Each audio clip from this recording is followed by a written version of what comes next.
Did you know that modernism and the discourse surrounding it gives us a glimpse into human nature? Let me explain. In the late 19th century, industrialization had taken a firm grip on the developed world.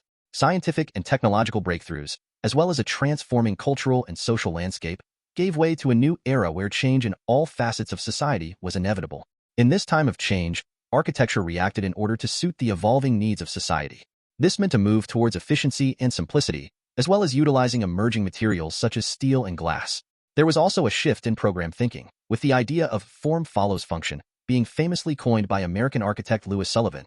These changes signified a move away from neoclassical and traditional architectural ideologies.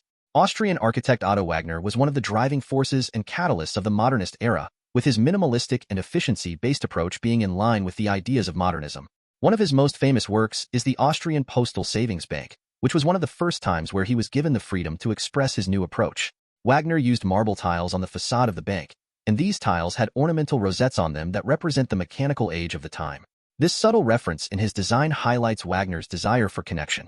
This idea is discussed in Harry Mulgreaves' book, Modern Architectural Theory, a historical survey where he quotes Wagner as saying all modern creations must respond to the new materials and demands of the present if they are to suit modern man.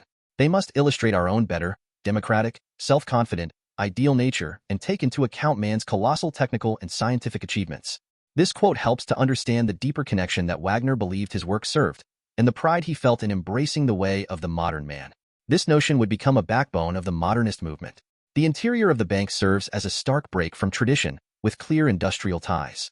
There is a heavy use of glass in the concave ceiling, as well as exposed ducting. There was a lack of structural elements throughout the interior of the bank, with Wagner removing large structural walls in favor of columns.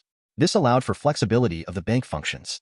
Additionally, the plan of the building also demonstrates the change in spatial thinking derived from the form follows function notion that defines the modernist era.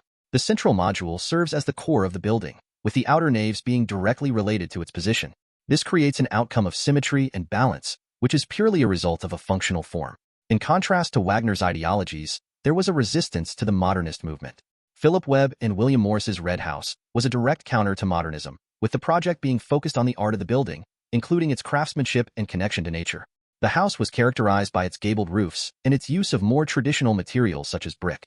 This was in direct opposition to the use of steel and reinforced concrete in modernist buildings.